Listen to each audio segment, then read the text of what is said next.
Bismillahirrahmanirrahim. Alhamdulillahi rabbil alamin.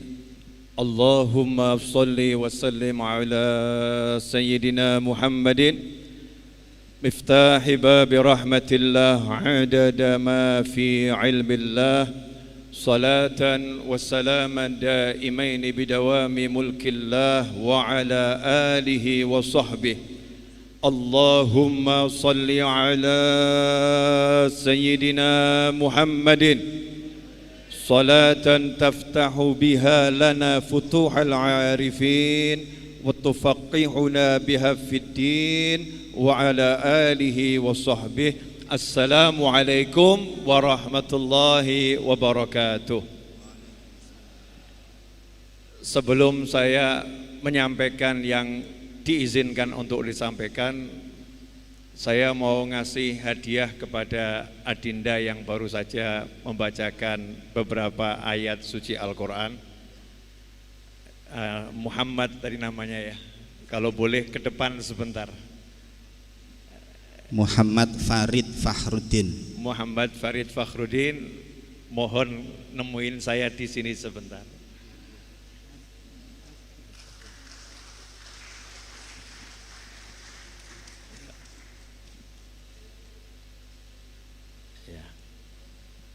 Bismillah.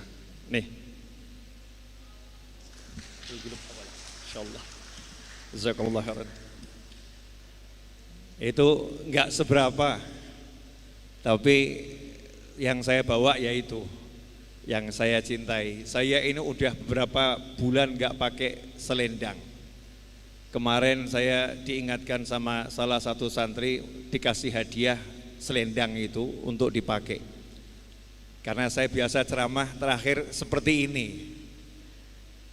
Tapi waktu dengar suara yang menggetarkan hati tadi, dari mulai awal, qori'ah yang awal tadi Masya Allah, kemudian ditutup dengan qori' yang suaranya indah. Saya iri sama anak-anak muda yang punya suara merdu, karena suara saya tidak semerdu beliau-beliau. Ghibtah ya. Mudah-mudahan nanti anak keturunan saya punya suara yang merdu, yang manfaat, yang barokah. Begitu pula anak-anak antum semuanya. Amin Allahumma amin. Itu selendang saya senang. Ya, bisanya ngasih selendang, mudah-mudahan jadi penyemangat, dijaga terus suaranya, jangan merokok. Nah, Muhammad ya, jangan merokok karena ngerokok nanti akan merusak suaramu. Ya, akan merubah suaramu, sayang eman-eman. Pertahankan sampai nanti tua, ya sampai tua, panjang umur, fetaatillah insyaallah, dan punya murid-murid ahli Quran yang banyak. Amin Allahumma amin. Ikhwani rahimakumullah, saya mau ngomong apa sudah bingung, kehabisan bahan. Karena bahan saya udah semua disampaikan oleh Pak Yai Fathul Huda. Ya, Pak Yai ini kan kebetulan juga jadi bupati. Jadi sebetulnya beliau ini kiai yang jadi bupati, bukan bupati yang jadi kiai. Punya pondok, punya masjid, dan copy paste ceramah saya, jadi agak curang juga itu. Bahkan gayanya itu tadi saya melihat diri saya lagi ceramah. Gaya saya ditiru versi super lembut. Ya, versi super lembut. Jazakumullah khairan. Sehingga duduk di sana tadi saya juga mau ngomong apa lagi gitu ya. Mau ngomong apa lagi? Karena semuanya udah disampaikan. Pesan almarhum Habib Anis kepada saya dulu, rahimahullah, Noval kalau mau ceramah jangan mikir. Yang ada disampaikan, kalau enggak ada ya enggak usah nyampein apa-apa. Dilanjutkan dengan kalimatnya almarhum Gus Dur, gitu aja kok repot. Jadi kalau sampai sekarang ini nanti enggak muncul hasrat saya ngomong, yang dengan segala hormat saya akan duduk di sana. Tapi kalau muncul hasrat saya ngomong, ya saya akan ngomong. Karena setiap ucapan kita ini selain dilihat langsung oleh Allah Ta'ala, Allah punya sistem. Jadi Allah dalam berurusan, bermuamalah, manusia bermuamalah dengan Allah Ta'ala, dan Allah memperlakukan hamba-hambanya. Meskipun Allah Maha Kuasa, Allah Maha, tapi Allah buat sistem, gak sembarangan. Contoh di tubuh kita, Allah ambil CCTV yang paling dekat yang merekam bukan cuman gambar, merekam suara, bahkan merekam pikiran, yaitu malaikat yang diletakkan di kanan dan malaikat yang diletakkan di kiri. Kalau yang baik yang nyatat yang kanan, kalau yang buruk yang nyatat yang kiri. Sementara Allahnya Maha tahu, Allahnya enggak butuh malaikat. Tapi Allah buat sistem sehingga nanti kalau kita protes, ya Allah saya enggak seperti itu, naudzubillah min dzalik, ngeyel sama Allah Ta'ala, maka Allah akan bukakan datanya. Ini loh datanya, rekaman CCTV langitnya lengkap, semuanya ada. Karena itu Nabi Muhammad sallallahu alaihi wasallam menyatakan, "Man kana yu'minu billahi wal yaumil akhir falyaqul khairan aw liyasmut."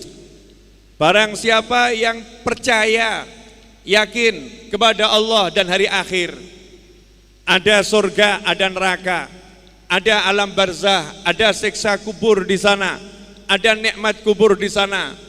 Kalau percaya pada Allah dan hari akhir, falyaqul khairan, ngomong yang baik. Kalau ternyata enggak bisa ngomong yang baik, auliyasmut, diam saja, enggak usah bicara. Karena itu kalau nanti ini kemudian enggak ada yang baik yang bisa saya omongkan, ya terpaksa saya diam saja. Mudah-mudahan ada yang bermurah baik di sini maupun yang di rumah, minta sama Allah Ta'ala agar hati saya diberi sesuatu untuk disampaikan, ya biar manfaat buat orang banyak. Karena saya lihat ini Diskom Infonya Tuban, Masya Allah, timnya ini hebat. Saya termasuk salah satu ustadz yang suka dengan dunia maya. Walaupun jelek-jelek begini, gak punya tim. Itu channel YouTube Habib Novel Al-Idrus, subscribernya 600.000 lebih. Ya, subscribernya 600.000 lebih. Ya, yang belum subscribe silahkan subscribe. Jadi yang nonton ini ya, yang belum subscribe silahkan subscribe. Dan 600.000 lebih itu di channel saya enggak saya pasangi iklan. Jadi enggak saya monetis, enggak ada upaya cari uang Rp1 pun dari channel YouTube itu, enggak ada. Kenapa? Karena saya pengen memang ini khusus ya untuk berbagi informasi. Malam hari ini saya numpang, sebetulnya saya udah bawa kamera, ya saya udah siapkan untuk live streaming di channel YouTube saya. Begitu tadi di jalan saya dapat WA dari Pak Yai Fathul Huda, Bapak Bupati. Di WA ini ada linknya, link YouTube-nya juga di streamingkan, siarkan langsung. Saya bilang sama murid saya yang sekaligus kepala IT saya, nanti kita lihat di Tuban, kira-kira streamingnya bagus enggak? Kalau enggak bagus, kita streaming sendiri. Karena saya suka menampilkan yang bagus. Begitu duduk di situ, lihat layarnya dan cara pengambilan gambarnya, saya terus ngomong sama teman-teman, linknya ini, tolong diambil saja gambarnya, siarkan relay di channel saya. Sehingga malam hari ini subscriber channel Habib Novel Al-Idrus juga nonton ya, juga nonton di channel saya. Tapi jangan khawatir, itu kan ada tulisannya itu, property of. Nah, jadi nggak mungkin hilang itu ya, itu ada. Sehingga kelihatan ini hasil kerjanya Pak Bupati, Wakil Bupati dan timnya untuk menampilkan yang sangat indah. Dari suaranya indah, kemudian yang ditampilkan gambarnya indah, kemudian tata ruangnya juga indah. Innallaha jamil yuhibbul jamal. Allah Maha indah dan Allah mencintai, menyukai keindahan. Alhamdulillah. Mudah-mudahan saya bisa ceramah. Pemirsa, dimanapun Anda berada, mari kita anggap yang di sini nggak ada manusia. Ngobrol saja sama pemirsa ya. Pemirsa dimanapun Anda berada, saya lagi ada di Tuban. Tadi saya nyampe Tuban sekitar jam 8 lewat sedikit. Kemudian saya ke rumah sepupu saya. Nah, kenapa datangnya mepet? Sebetulnya nggak mepet, cuman saya kurang informasi. Biasanya saya lewatnya itu Bojonegoro, Rengel, Tuban. Nggak lewat jalan yang lain, biar lebih cepat. Tapi saya lihat jembatannya lagi diperbaiki, sehingga saya lewat Bojonegoro, Babat, Tuban. Nah, ketika keluar dari Bojonegoro, di Bojonegoro itu pas mau adzan gitu. Begitu mau keluar adzan maghrib, sehingga saya berbuka dengan kurma sama air mineral di dalam mobil. Setelah itu saya doa, ya Allah, minta tempat makan, rumah makan yang enak, yang berkah, yang sehat, yang manfaat dunia akhirat, yang enggak jadi masalah dunia akhirat, yang saya rasakan enak ya Rob, dan enggak pakai lama. Jadi jangan nunggu sampai Tuban, kan kelamaan gitu ya. Subhanallah, cari sambil jalan gitu. Lihat ini hati enggak cocok, lihat itu hati enggak cocok. Begitu mau masuk Babat, di kanan jalan ada warung makan, cocok, nikmat, makan mangut. Nah, buat penonton dimanapun Anda berada, kalau ke Tuban cari mangutnya, enak mangutnya. Ya, mangut. Nah, saya punya riwayat banyak dengan Tuban ini. Sabar dulu, ceramah mah belakangan, ngobrol dulu aja. Nyantai-nyantai. Saya ini masa kecil banyak di Tuban.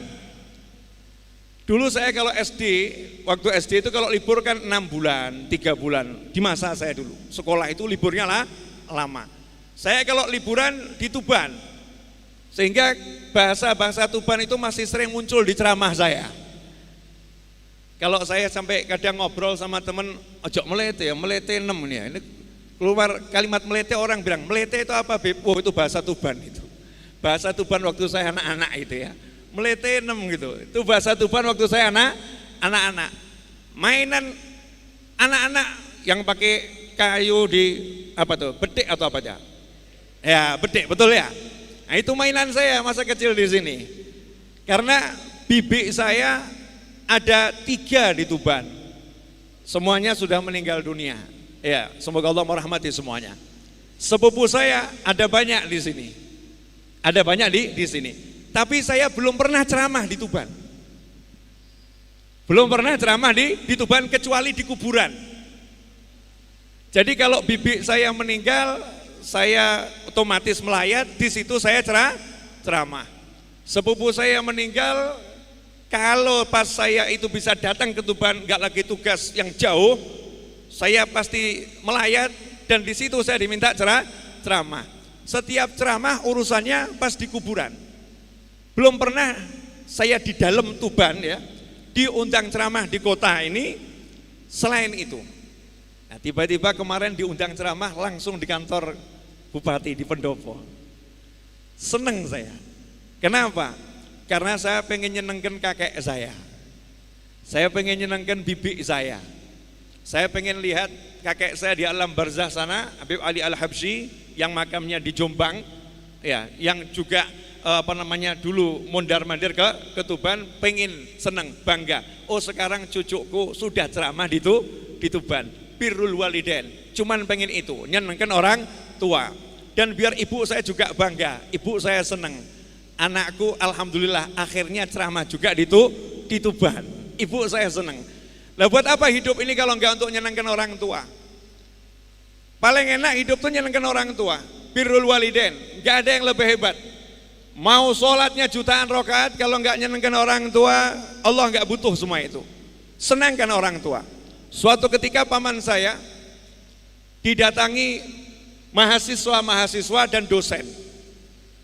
Karena paman saya dari zero, dari di pondok yatim piatu, kemudian keluar dari pondok yatim piatu, jadi karyawan di sebuah pabrik, jadi penunggu pabrik, sampai kemudian paman saya kerja jadi karyawan di warung bakso, sampai akhirnya jadi orang sukses, Masya Allah. bisa bangunkan rumah kakak-kakaknya, bisa hajikan semua kakak-kakaknya, ya, bisa nyantrikan ponakannya ini. Ini saya nyantri juga dulu biayanya dari paman saya. Maka didatengin paman saya oleh beberapa mahasiswa dan dosen mau belajar. Nama paman saya Ali, panggilannya Ali Bakso.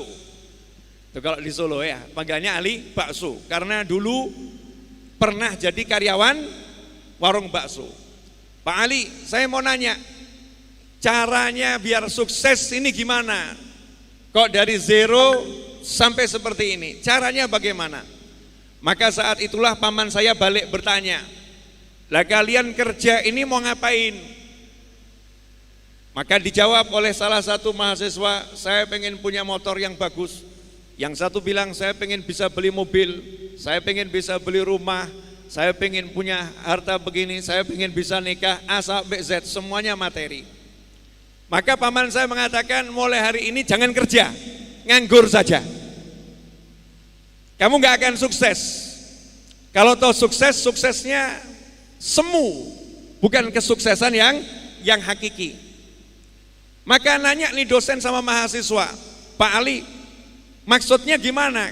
Kan orang pengen punya wajar, pengen punya rumah, pengen punya motor, pengen punya mobil wajar. Betul wajar, tapi niatmu salah. Kalau mau sukses dalam kehidupan, niatkan untuk menyenangkan orang tuamu. Cari uang untuk senangkan orang tua. Bahkan kalau cari jabatan sekalipun untuk senangkan orang tua. Cari pangkat untuk senangkan orang tua. Pokoknya untuk menyenangkan orang tua. Saya ini waktu saya kerja, gaji saya semua saya kasihkan ibu saya. Bu, ini buat kamu, bukan gaji pertama loh. Biasanya orang kan cuma gaji pertama serahkan orang tuanya, gaji kedua makan sendiri. Ini enggak, setiap dapat gajian diserahkan ibunya. Maka ibunya nanya, maka ibunya berkata, nak, ibu enggak mau terima. Ini buat kamu saja, ini buat kamu saja. Ibu cukup, karena ibunya enggak rakus. Meskipun ibunya itu yang enggak punya uang, tapi lebih senang kalau lihat anaknya pegang uang. Coba kalau ibu-ibu zaman sekarang terima dari anaknya seperti itu, Masya Allah anak soleh, ini anak yang baik, senang ibunya, gak mikir anaknya. Tetapi nenek saya mikir anaknya, kesian nih anaknya gak punya uang, baru kerja, uangnya mau dikasihkan orang tuanya, ditolak oleh nenek saya, diserahkan ke paman saya. Sama paman saya dikembalikan lagi ke ibunya, ke nenek saya. Enggak bu, ini buat ibu saja, saya kan anak. Nanti kalau saya butuh uang saya tak minta sama ibu. Bu, saya minta uang jajan, saya minta. Bayangkan, sudah kerja, sudah usaha, hartanya semua dijadikan untuk orang tuanya. Anta wa maluka li abik, sabda Nabi Muhammad SAW. Dirimu dan hartamu milik orang tuamu. Lah ini cara biar sukses. Nah zaman sekarang banyak orang yang lupa. Ketika punya harta merasa ini hartaku bukan harta orang tuaku. Ketika punya sesuatu, aku bukan orang tuaku. Padahal Nabi bersabda, anta wa maluka li abik. Dirimu dan hartamu semua milik orang tuamu. Alhamdulillah, tadi kita mendengar ya Pak Huda bangun masjid untuk orang tuanya, wakaf untuk orang tuanya. Bahkan dikasih nama Manarul Walidain. Kalau saya nggak salah ingat tadi, betul Pak ya? Manarul Walidain. Kemudian bangun pondok pesantren dikasih nama Bahrul Huda karena pengen ikut terus sama orang tuanya, sama ayahnya. Ayahnya namanya Bahrul, bapaknya namanya Bahrul, anaknya namanya Huda, digabung jadi Bahrul Huda. Lautan hidayah, lautan petunjuk. Niat yang bagus. Lah yang seperti inilah yang mendatangkan barokah dalam kehidupan dunia dan barokah dalam kehidupan akhirat. Alhamdulillah. Itulah mukadimah, saya belum ceramah. Monggo silakan diunjuk. Nyantai ya. Pemirsa, Anda kan gak merasakan suasana ceramah di depan orang maskeran semua. Senyum yang gak kelihatan, cemberut yang gak paham. Karena pakai masker. Nah, ini prokesnya jalan bagus. Ya di Tuban ini prokesnya jalan bagus. Pakai masker, berjarak. Ya. semuanya dijalankan sesuai prosedur yang ada. Dan ini pertama kali saya ceramah di publik umum, ya. Biasanya saya ceramah di majelis saya sendiri. Kalau toh di Jakarta itu di masjid di dekat rumah saya di Jakarta itu pun masjidnya teman-teman sendiri. Malam hari ini saya akan ceramah apa yang tadi disampaikan oleh Bapak Fathul Huda. Saya akan lanjutkan. Beliau udah membuka karena beliau Fathah yang membuka. Nah, saya tinggal masuk dan melanjutkan. Temanya bagus. Bahwasanya Al-Qur'an ini kalau ada di suatu tempat, maka Al-Quran ini akan merubah tempat itu. Al-Quran kalau ada di suatu tempat, maka tempat itu akan dirubah oleh Al-Quran. Kalau Allah Ta'ala, tadi yang dibacakan di awal, Lau anzalna hadzal Qur'ana ala jabalin, la ra'aitahu khashi'an mutasaddian min khasyatillah.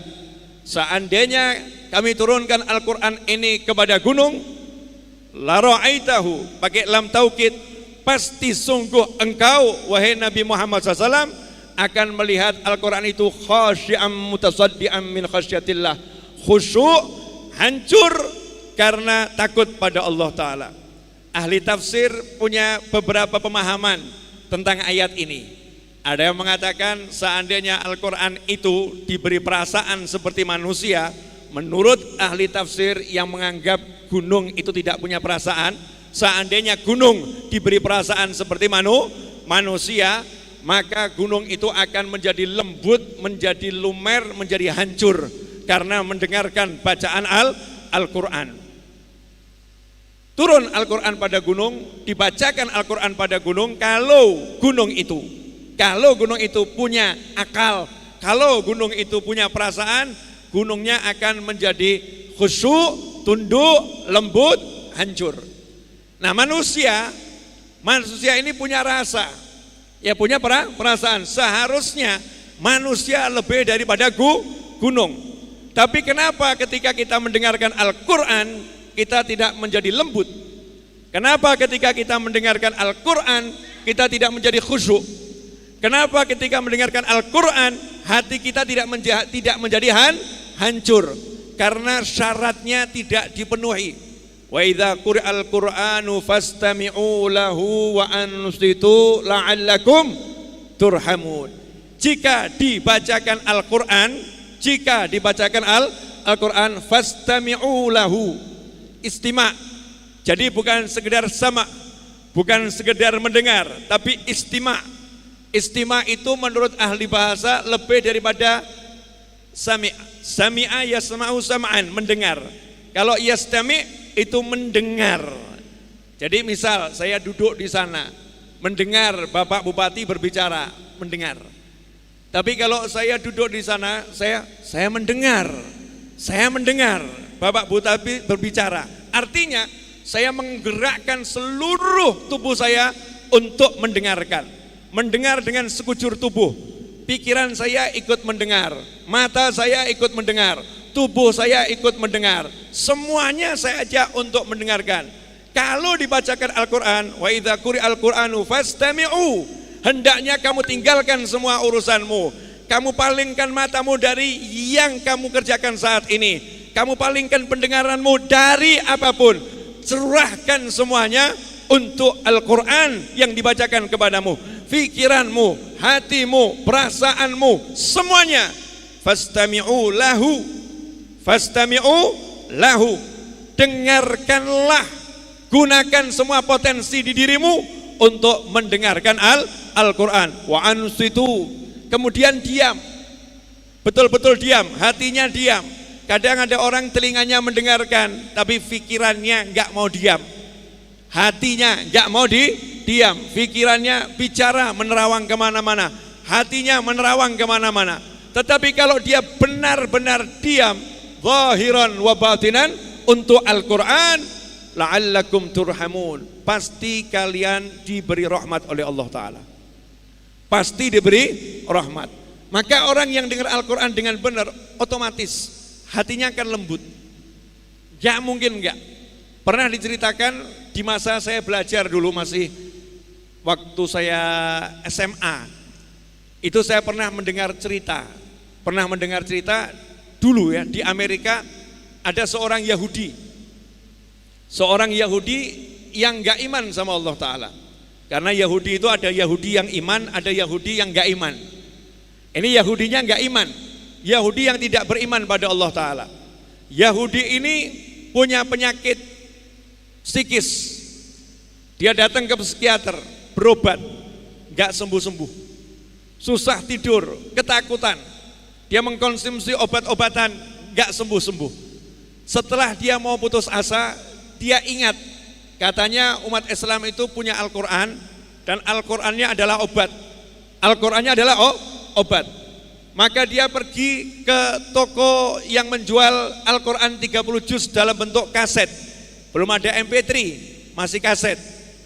Beli 30 juz dalam bentuk kaset, dibawa pulang ke rumah. Tiap malam mau tidur dia dengarkan satu kaset. Tiap malam mau tidur dia dengarkan satu kaset. Betul-betul pengen mendengarkan.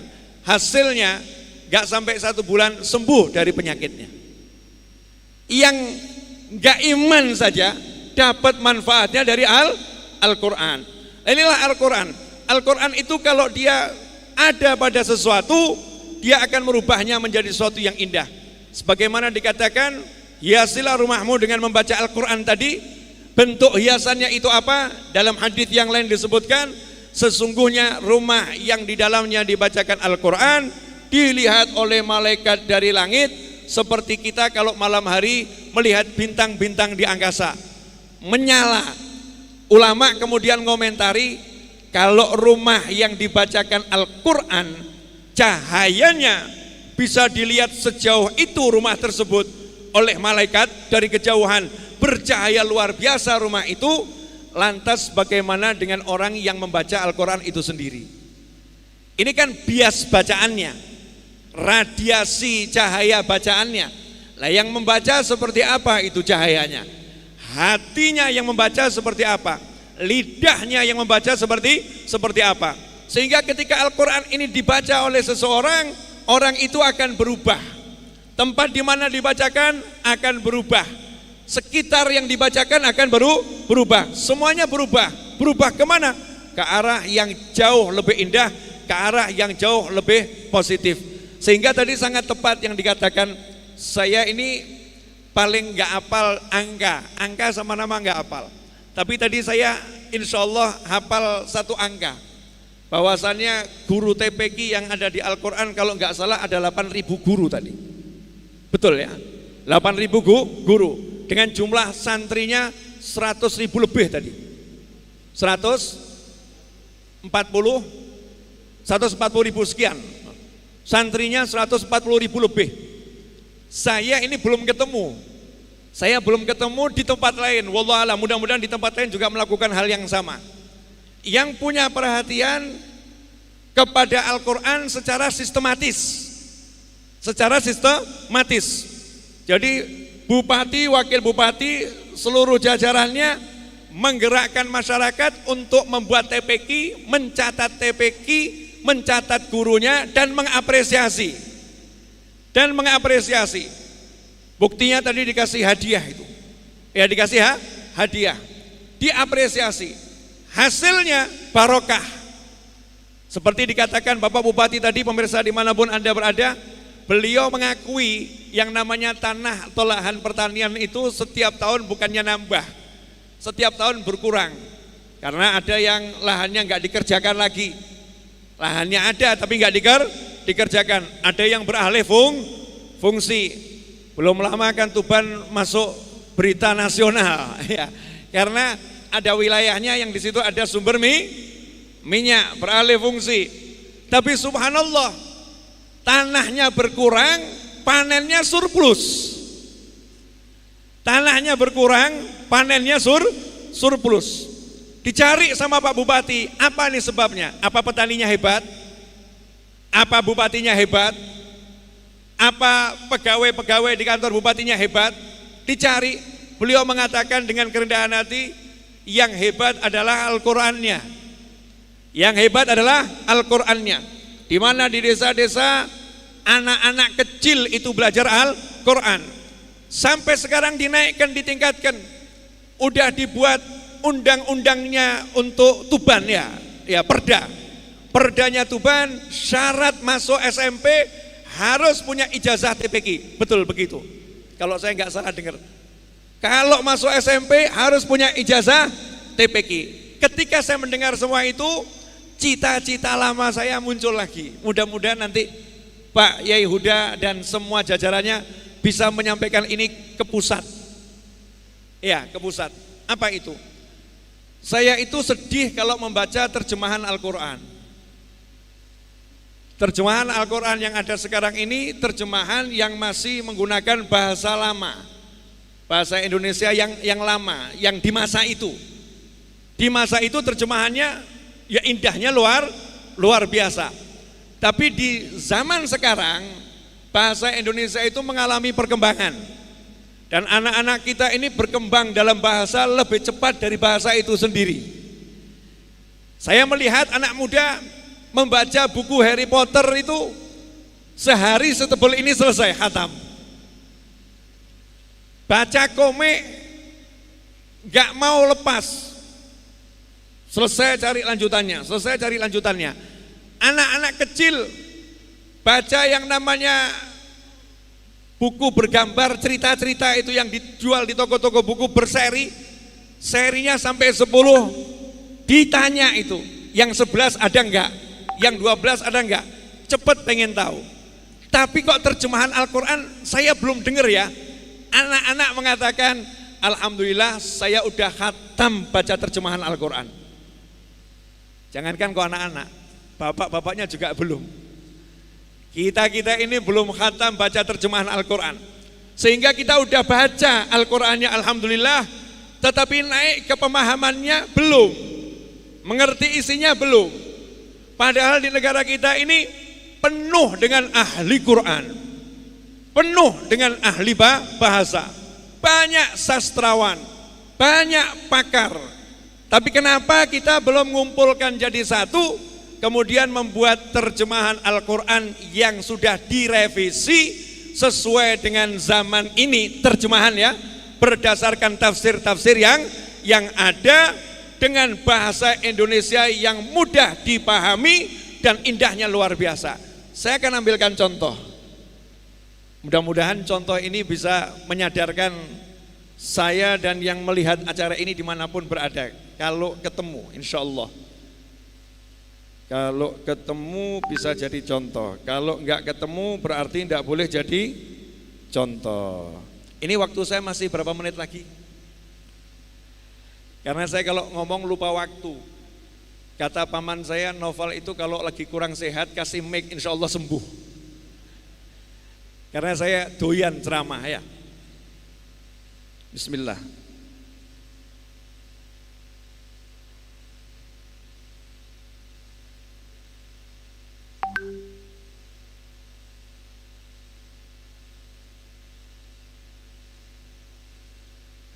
Surat Ad-Duha. Surat Ad-Duha ayat yang ke-10. Ad-Duha ayat yang 7. Surat Ad-Duha ayat 7. Coba yang punya program Al-Quran buka semua. Cek terjemahannya. Wa wajadaka dhallan fahada. Ad-Duha ayat 7. Wa wajadaka dhallan fahada. Dan dia, D-nya besar, mendapatimu, M kecil, sebagai seorang yang bingung. Lalu dia memberikan petunjuk. Wa wajadaka dhallan fahada.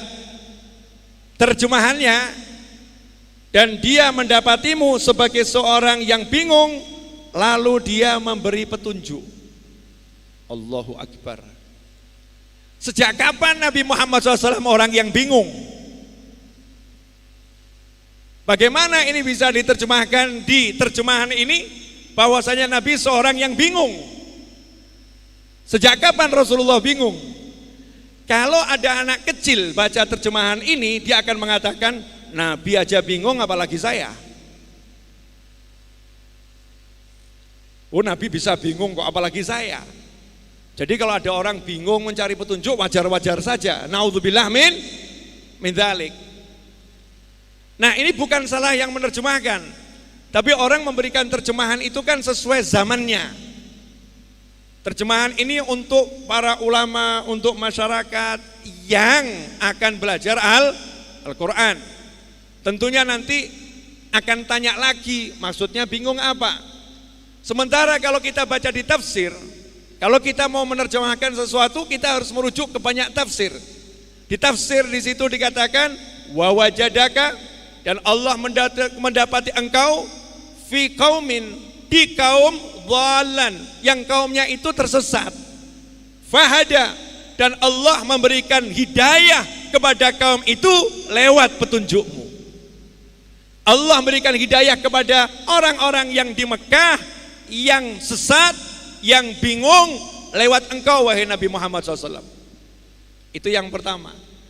Yang kedua, ahli tafsir mengatakan wa wajadaka dhalan, suatu ketika Nabi Muhammad SAW pernah diboncengkan oleh pamannya yaitu Abu Lahab. Kemudian Abu Lahab tersesat, gak bisa jalan pulang ke Mekah. Fahada, maka Allah memberikan petunjuk kepada Abu Lahab jalan pulang ke Mekah lewat engkau wahai Nabi Muhammad SAW. Jadi kalau dibaca begini, terjemahannya bedanya besar atau kecil? Sangat besar. Dan ini akan kita temukan banyak di dalam terjemahan. Kita temukan banyak. Nah, ini insya Allah nanti kalau teman-teman di sini yang punya kenalan-kenalan, orang-orang yang semangat, ya orang-orang yang bersemangat, pemirsa dimanapun Anda berada, kalau punya kenalan orang-orang yang semangat untuk kemudian merumuskan terjemahan Al-Quran ini menjadi terjemahan yang lebih pas untuk zaman sekarang, maka akan jauh lebih nikmat untuk kita membaca terjemahannya dimanapun berada. Sehingga kalau ada non-muslim membuka terjemahan Al-Quran, dia tidak akan bingung, kok terjemahannya seperti ini ya, maksudnya apa ya. Mau belajar Al-Quran tentu kalau non-muslim ya lihat Al-Qurannya, lihat terjemahannya. Tapi lihat terjemahannya kita saja masih nanya, apalagi orang lain. Nah, inilah PR untuk kita semua agar kita bersemangat untuk cari ilmu dan mengajarkan ilmu kepada yang lain. Ikhwani rahimakumullah. Selanjutnya jam 11 kurang 20 menit. Saya minta waktu 20 menit lagi boleh? Tidak masalah ya. Yang lagi live streaming dimanapun berada, jangan lupa tulis komentarnya, baik yang lewat YouTube-nya Kominfo Tuban maupun lewat YouTube saya, komentarnya tolong ditulis apa saran, pesan dan lain sebagainya, biar jadi masukan untuk saya yang berbicara dan untuk yang lain. Penghormatan orang-orang soleh terdahulu pada Al-Quran luar biasa. Tadi sudah dicontohkan di sini bagaimana menghormati Al-Quran. Saya masih ingat Mbah Yai Arwani rahimahullah Kudus itu ngajari santri-santrinya sampai hari ini dilarang meletakkan mushaf di kursi.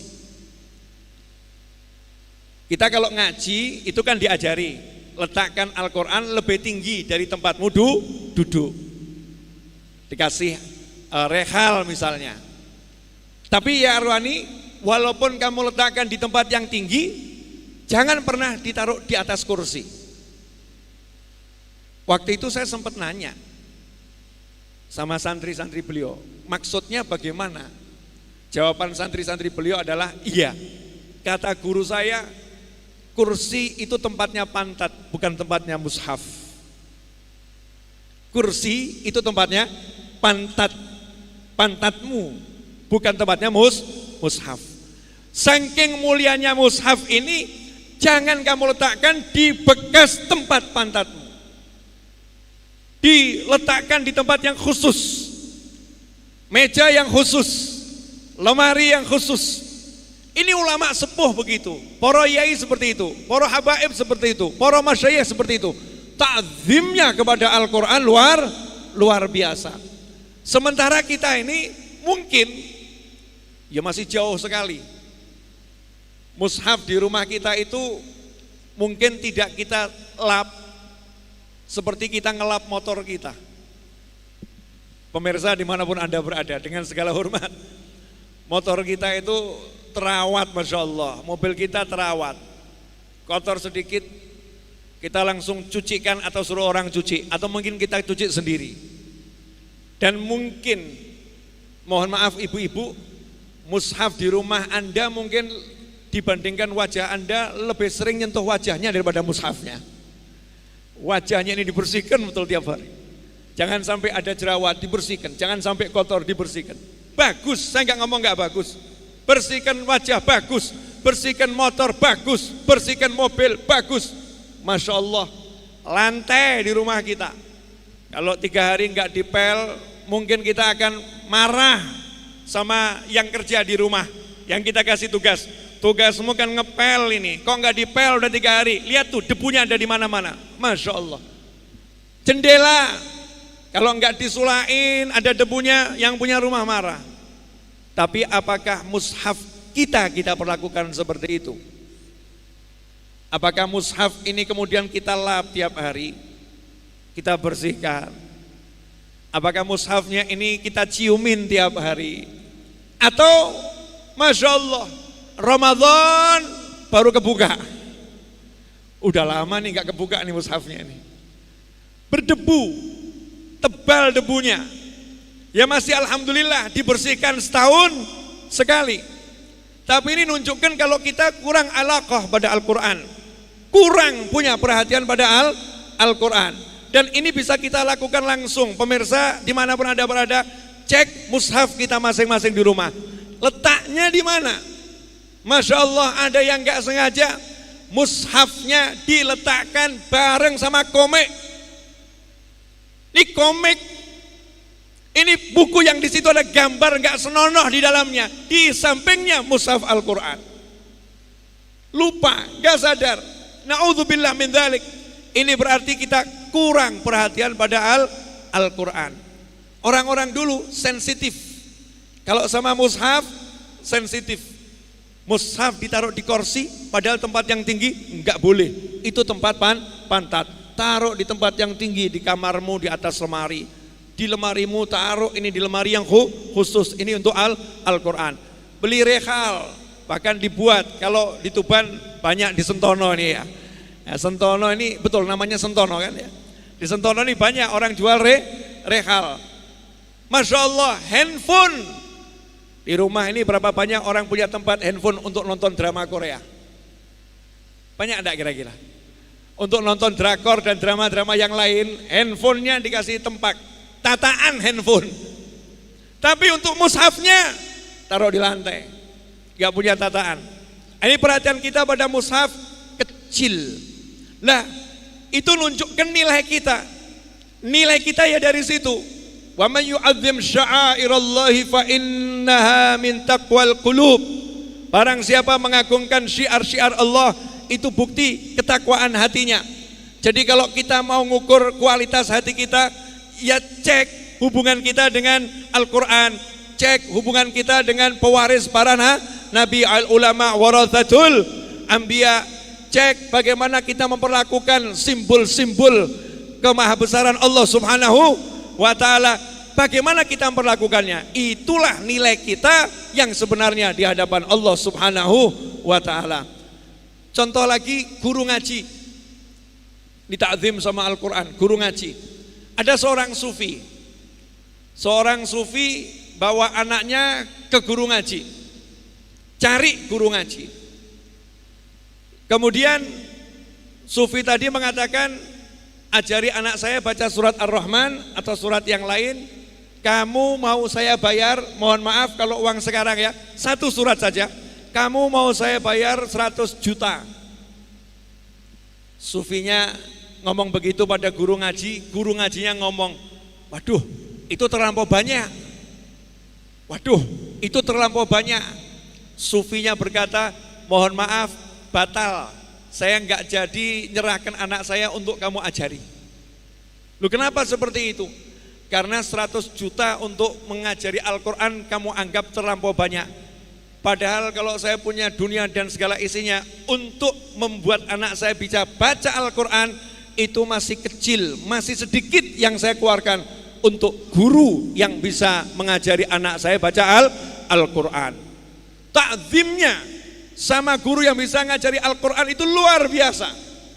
Tapi sekarang kita sebagai orang tua, lihat guru ngajarin matematika, guru ngajarin bahasa Inggris, guru ngajarin bahasa Perancis, guru ngajarin Iqra misalnya seperti itu.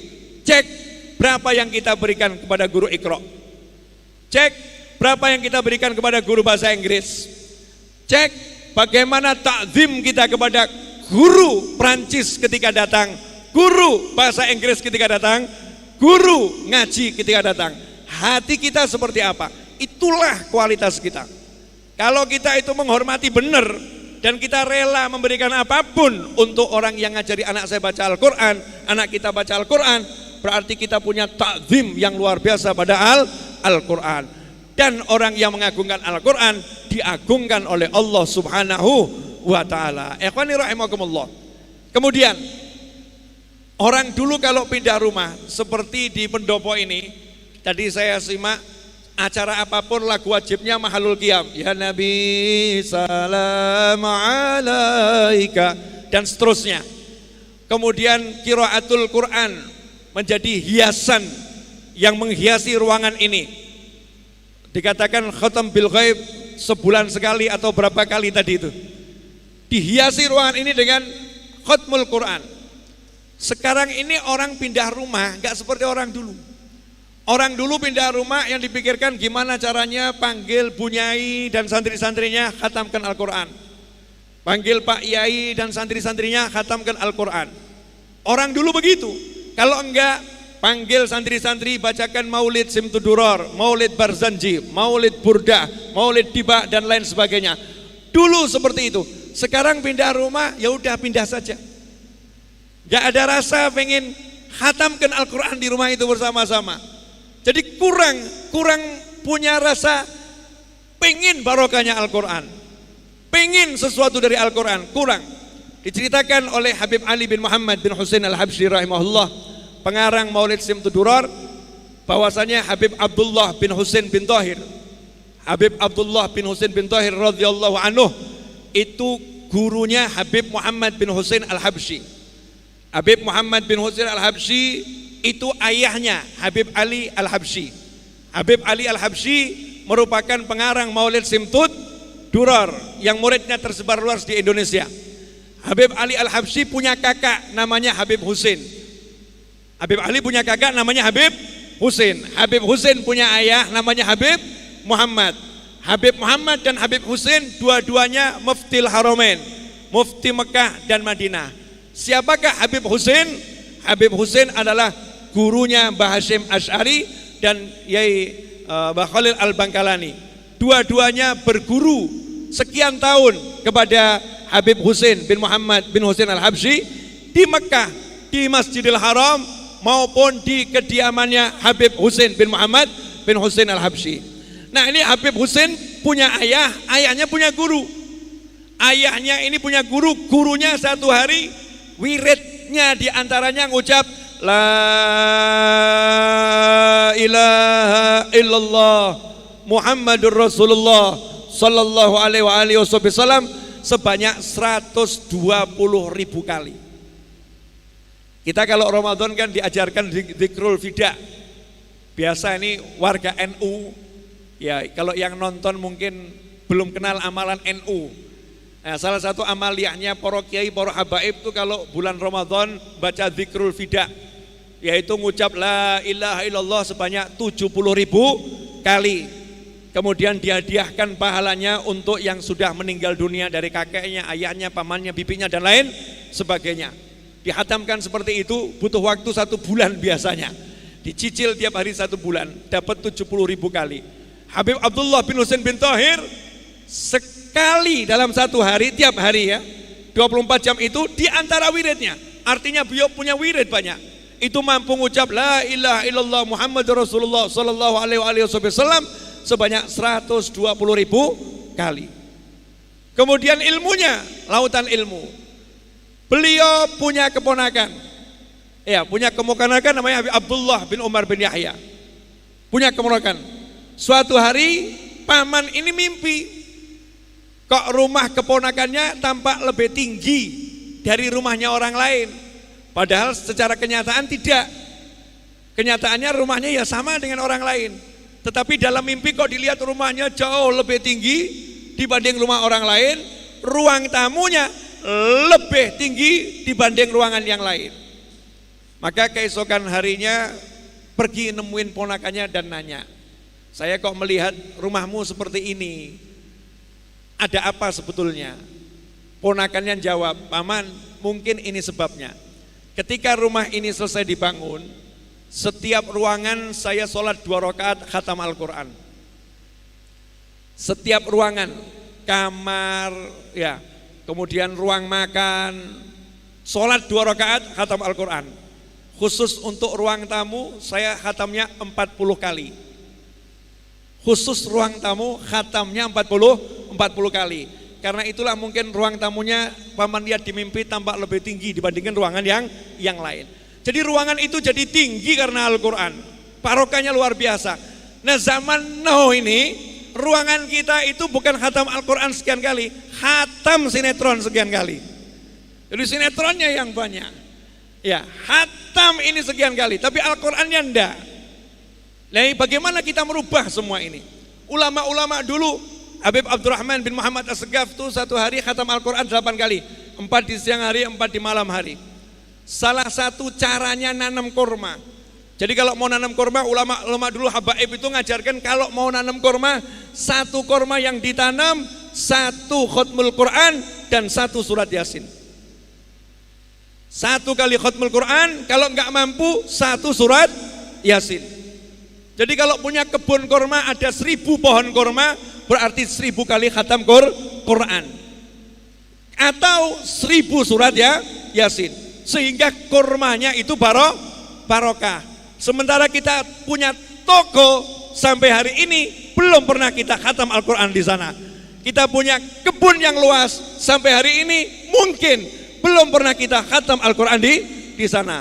Maka apa yang sudah dicontohkan oleh pemerintah di Kabupaten Tuban yang Masya Allah tadi membuat TPQ, kemudian menyemangati para guru TPQ, membuat aturan perda yang enggak punya ijazah syahadah sudah lulus TPQ enggak bisa masuk SMP, tentunya untuk yang beragama Islam ini ya, ini hanya untuk Muslim dibuat aturan seperti itu. Kenapa? Mengacu pada Pancasila. Pancasila, sila pertama ketuhanan yang Maha Esa. Dan Pancasila itu coba kita lihat burung Garuda itu, di atas saya ada burung Garuda. Itu kalau dilihat di dadanya yang di tengah itu adalah bintang. Sebagai timbul ketuhanan yang Maha Esa. Bintangnya pun dibuat berwarna emas, ya, bercahaya. Maksudnya apa? Di antara maksudnya adalah kalau ketuhanan yang Maha Esa ini sudah menjadi ada di dadanya bangsa ini, ada di dadanya masyarakat Indonesia, maka hatinya akan bercahaya. Kalau udah hatinya bercahaya dengan cahaya ketuhanan, maka 4 sila yang lain pasti akan terlaksana, akan sempurna kalau udah ketuhanan itu menyala di dalam dada. Dan ini yang menjadi konsep menarik dari Bupati Tuban, Wakil Bupati dan semua jajarannya untuk memajukan daerahnya dengan memakmurkan qiraatul Quran seperti tadi yang dikatakan, hiasilah rumahmu dengan Al-Quran, dengan membaca Al-Quran. Dan rumah itu artinya luas, rumah tempat tinggal kita, rumah di mana kita bekerja, rumah di mana kita berusaha, rumah di mana kita punya tanggung jawab untuk memimpin. Kalau dihiasi dengan Al-Quran, maka akan indahnya luar biasa. Alhamdulillah, seperti yang sudah saya janjikan, saya minta tambahan waktu 20 menit dan sekarang udah jam 11 malam kurang 4 menit. Nah, karena saya suka nyopir sendiri. Jadi saya dari Solo ke sini ya nyopir sendiri, nanti saya balik juga nyopir sendiri. Maka alangkah sangat tega kalau masih disuruh ceramah terus. Apalagi saya lihat Habib Mustafa sudah mau meluangkan waktu nih. Ini waktunya mahal. Nah, beliau mestinya ngajar nih di kampungnya beliau nih malam ini. Tapi ditinggalkan demi menghormati Pak Bupati dan nemenin saya. Kenapa? Tadi Pak Bupati saya jeli, nggak mau menyebut nama beliau lengkap karena nggak enak. Habib Novel Al-Idrus. Kemudian kok Habib Mustafa pakai disebut Al-Idrus. Nah, ini kelihatannya nanti Al-Idrus semua begitu ya. Tapi karena beliau ini menghormati Al-Idrus yang datang pakai pakaian kebesarannya, duduk di sini, biasanya ceramah. Ini harus dengarkan ceramah saya, Masya Allah nih. Jazakumullah khairan Bib. Samih nih ya. Maafkan ngomongnya panjang banyak. Ini ceramahnya bukan untuk yang di sini, untuk yang di dunia maya. Siapa tahu nanti ada pejabat yang terinspirasi, kemudian kalau belum menggerakkan, kalau sudah tinggal melanjutkan ahli Quran di Indonesia untuk membuat terjemahan Al-Quran yang sangat pas untuk zaman sekarang, dari keindahan bahasanya, edit letaknya, ya bagaimana pemilihan fontnya, pokoknya dilihat cantik, enak dibaca, yang baca langsung paham. Kemudian menjadi inspirasi dimanapun berada untuk teman-teman yang punya perusahaan. Kalau Pemkot Tuban saja bisa membuat sistem yang seperti itu, kalau perusahaanmu pengen barokah, buat pelajaran Al-Quran untuk karyawan-karyawanmu. Jadikan karyawan-karyawanmu bisa baca Al-Quran dan apresiasi seperti pernah terjadi. Loh, nggak mau berhenti kan? Ingat lagi saya nih. Saya pernah lihat di televisi di Dubai. Di Dubai itu raja atau bukan raja ya? Saya nggak tahu. Kepala pemerintahan di Dubai itu secara langsung mengatakan saking pengen memakmurkan masyarakatnya dengan Al-Quran, maka untuk setiap napi di seluruh Dubai, kejahatannya apapun, napi di seluruh Dubai, kejahatannya apapun, kalau dia di penjara bisa hafal Al-Quran bebas tanpa syarat. Kalau dia bisa hafal Al-Quran di penjara bebas tanpa syarat. Jadi hafalnya di dalam penjara. Yang kedua, kalau hafalnya itu 10 juz, kurungannya dikurangi. Pengurangan hukuman berdasarkan jumlah hafalan. Kalau hafalnya 10 juz dikurangi sekian tahun, kalau hafalnya 20 juz kurangi sekian tahun, hafalannya 30 juz bebas. Nah, ini kalau yang punya perusahaan bisa nyemangati anak buahnya, kalau kamu itu bisa hafal surat ini sampai surat ini, gajimu naik, ya Masya Allah. Nah, itu nanti akan barokah. Nah, itulah barokah yang kita kejar. Dan akhiran, ini malam 23 Ramadan, malam ganjil yang diperkirakan sebagai Lailatul Qadar. Dan tadi kata beliau bahwasanya di sini nggak ada yang diblokir insya Allah. Karena di sini anak-anak yang bekti sama orang tua, ya anak-anak yang nyambung silaturahim, nggak punya kebencian pada yang lain, orang-orang yang tidak mudminul khamar, orang-orang yang tidak kecanduan miras, narkoba dan sejenisnya. Maka insya Allah termasuk orang-orang yang layak dapat Lailatul Qadar. Nah, biar kita ini dapat, saya mau ngajak semuanya membaca doa yang diajarkan Nabi Muhammad SAW bareng-bareng. Setelah itu nanti saya izin lanjutkan doa. Karena doa saya malam hari ini insya Allah di antara semuanya mungkin doa saya paling kabul. Afwan Bib, Al-Idrus ini Bib. Ya, paling kabul. Kenapa? Karena saya dapat jaminan dari Nabi Muhammad SAW, kalau doa saya pasti dikabulkan Allah Ta'ala. Ini kalau dengar seperti ini orang langsung kaget, wah Habib Novel ngarang-ngarang itu. Saya enggak ngarang. Nabi bersabda, doaul musafir mustajab. Kama qala sallallahu. Doanya musafir itu mustajab. Dan saya ini yang safarnya mungkin paling jauh dari Solo sampai Tuban. Betul ya? Malam ini. Dari Solo sampai Amerika. Ini kan di Amerika lagi nonton juga ini.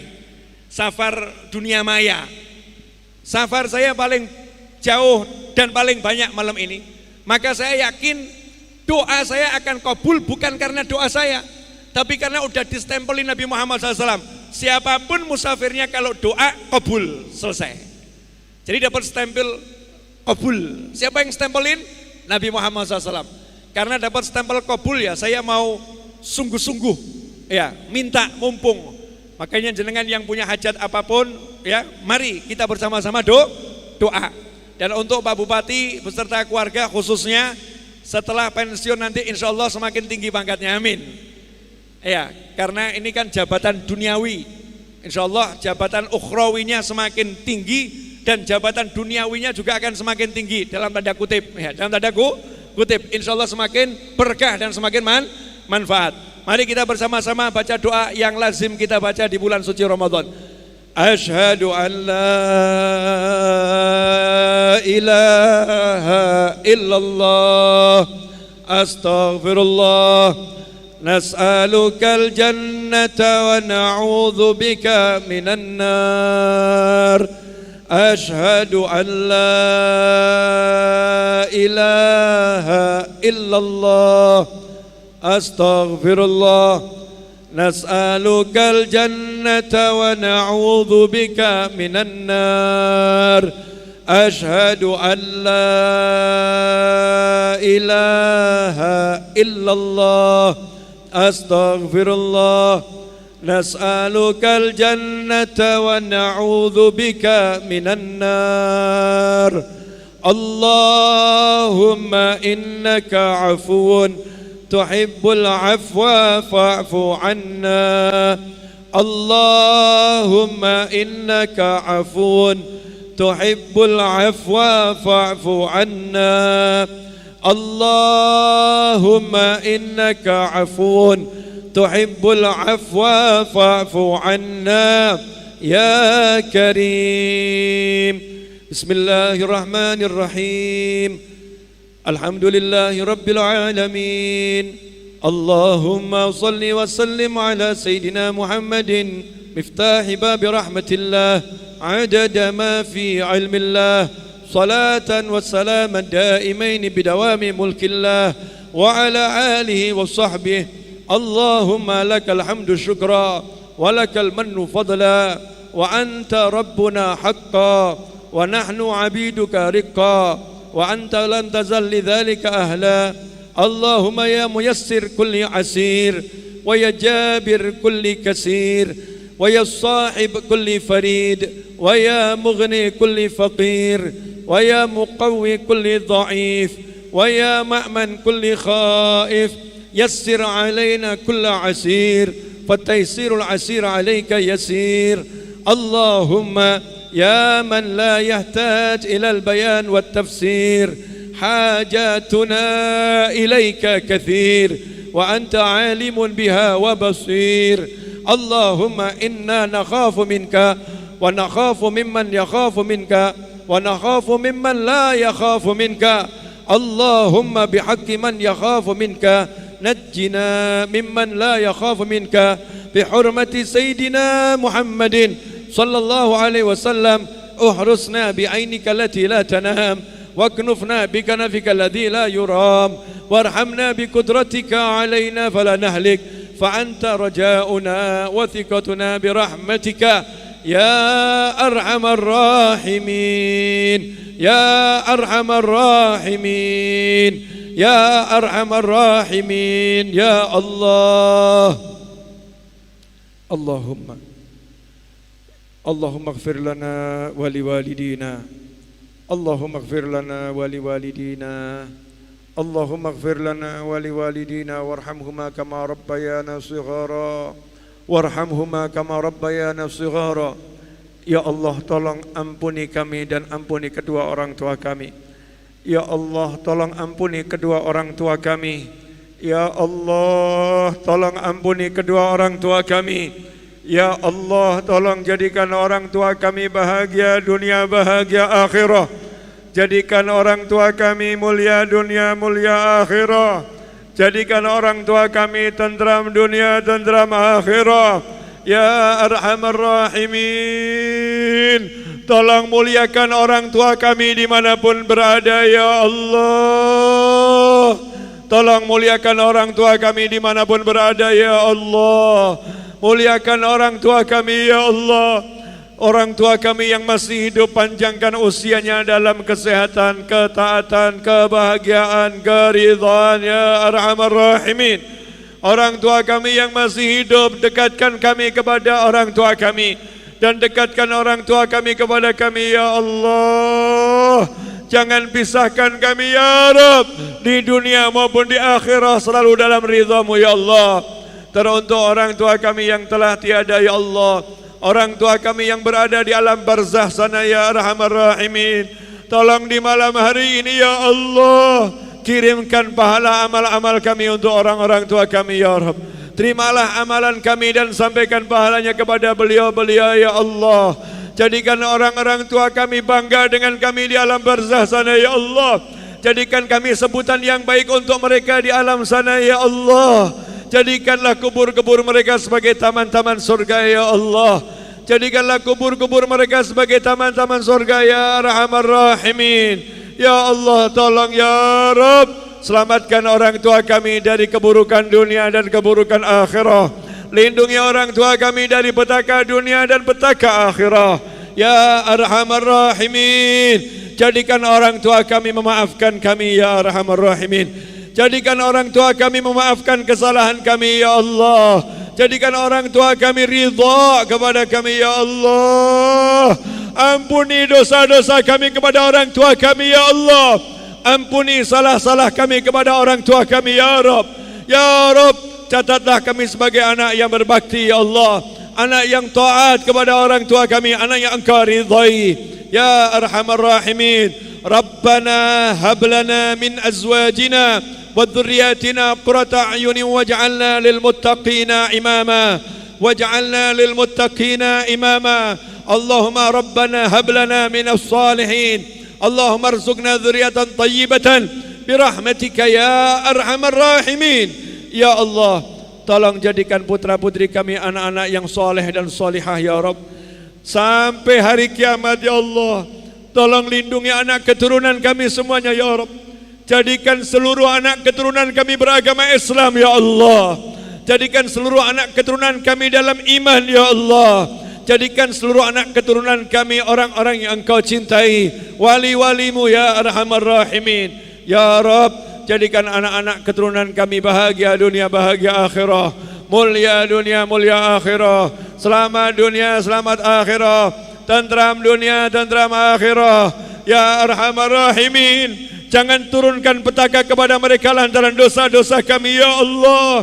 Tolong ampuni kami dan muliakan mereka ya Rabb. Jadikan rezeki-rezeki haram yang tanpa sengaja maupun sengaja masuk ke dalam tubuh anak-anak kami Engkau maafkan ya Rabb. Engkau maafkan ya Rabb. Engkau rubah keburukan menjadi kebaikan ya Arhamar Rahimin. Jadikan putra-putri kami anak-anak yang menyejukkan hati kami dan hati baginda Muhammad SAW. Anak-anak yang menyenangkan orang tuanya dunia hingga akhirah ya Arhamar Rahimin. Ya Allah, dan teruntuk warga Tuban khususnya dan seluruh umat yang berada di Indonesia dan di jagat raya ya Arhamar Rahimin. Jadikan semuanya Engkau ampuni dosa-dosanya ya Arhamar Rahimin. Engkau terima semua amal solehnya ya Rabb. Engkau jauhkan kami dari petaka, dari musibah, dari bencana, dari segala macam penyakit ya Arhamar Rahimin. Jadikan kami selalu dalam lindungan-Mu ya Allah. Fikana fika ya Rabb. Ya Rabb, dalam lindungan-Mu ya Allah. Jadikan kami selamat dimanapun kami berada. Begitu pula orang-orang yang mencintai kami, orang-orang yang menyayangi kami, orang-orang yang berbuat baik kepada kami, orang-orang yang membela kami, orang-orang yang berjuang bersama kami di jalan-Mu ya Allah, orang-orang yang berderma bersama kami, orang-orang yang mendoakan kami, orang-orang yang menitipkan doanya kepada kami, dan bahkan ya Allah, orang-orang yang memusuhi kami ya Allah, orang-orang yang membenci kami ya Rabb. Selamatkan semuanya, kembalikan kami di jalan-Mu ya Arhamar Rahimin. Ma'al lutuf wal afiyah was-sihah was-salamah waridha wal inayah raddan jamilan ya Arhamar Rahimin. Ya Allah yang Maha Pengasih, ya Allah yang Maha Penyayang, panjangkan usia kami semua dalam keridhaan, ketaatan, kebaikan, kesahitan, kenikmatan, kebahagiaan, kemudahan dan kelak akhir usia kami semua dengan husnil khatimah. Wa sallallahu ala sayyidina wa maulana Muhammadin wa alihi wa sahbihi sallam. Alhamdulillahi rabbil alamin ala hadhihi niyyah wa ala kulli niyatin salihatin jami'atin nafi'ah wa ala ma nawa habibi Ali wa ila hadratin Nabi sallallahu alaihi wasallam. Al-Fatihah.